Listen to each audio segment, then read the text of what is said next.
Coming to you from Los Angeles at the 2021 SVG Esports Production Forum, Brandon Costa from Sports Video Group. Happy to be joined by Brian Gramo. He is from Super League Gaming. Brian was on a really interesting panel about the impact of cloud production in the world of esports. An enormous trend in the industry right now. Brian, I'm curious from your perspective as someone who works in the cloud as often as you do, what it's been like for you seeing this industry so aggressively embrace cloud production, whether it was at the start of the pandemic or maybe even before that.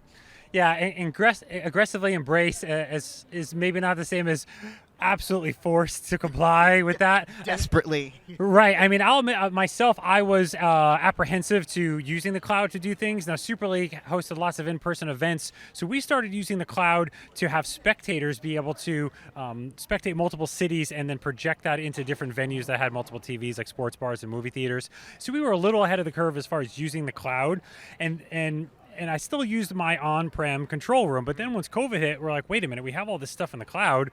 Let's get going. And we found that even though it was a little scary at first, it's here to stay. And now I don't want to actually go do a real production anymore. You're at your house. You're comfortable with your setup. You have your multiple monitors. You can see all your sources.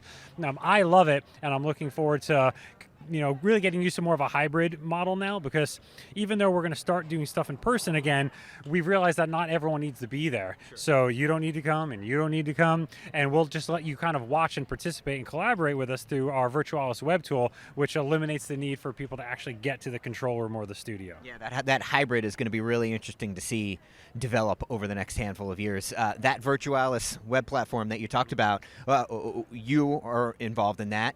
What makes that unique, and why do you think that kind of differentiates itself right now as we're talking about this overarching trend? I think one big pain point, and I've asked everyone here, hey, when someone has to collaborate with you that's not there, what do you do? Well, they do Zoom share, or they get them SRT and VLC, and you kind of have to jump through a few hoops to be able to see the inputs in a cloud production.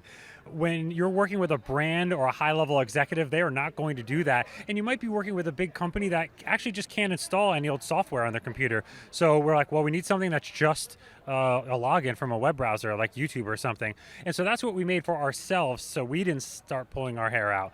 And now that we have that, other people can use that and stop pulling their hair out because it's really convenient, and it works on desktop and iPad and on phones. Now, one of the things you mentioned on your session that I thought was interesting, you guys were talking about latency and maybe some of that, a little bit of a fear factor in the initial stages of getting into that. Yeah. What is your advice for someone who maybe is still trying to mentally get over that, if they're still at this point, not still hesitant to go that route? Right. I said it in the panel, and I'll say it again, rehearse. Don't be afraid of the latency. It's there. And, they talked about lots of high-level applications in the panel, and they said many acronyms that even I didn't understand. And I think some people don't have that budget level to eliminate latency. Right. So you just have to account for it. Again, most of our cloud operations occur in cloud facilities in Portland, and then some participant might be in Australia, where most of the people are in LA or Texas. So you want that Portland localization. And you just have to deal with the fact that someone in another continent is going to be a half second behind or a second behind, and just build that into the rehearsal, build that into the show, and practice. All right. All right, and I'll ask you to zoom out quite a bit, whether it's cloud production or just something generally in the industry. When you look ahead to 2022, what are you looking forward to? Oh man, I miss jib shots. Yeah, give me some jib shots. I do miss being in a studio. There's a bit of camaraderie that you're missing being in the cloud, and so as much as cloud is here to stay, I want some of the fancy toys in the studio back for sure. Right. Well, Brian, we really appreciate you being here, sharing your expertise with our audience. Thanks so much, and appreciate your support of the event. Thank you. All right, for more from what's going on here at the SVG Esports Production Summit, you can head on over to our website at sportsvideo.org.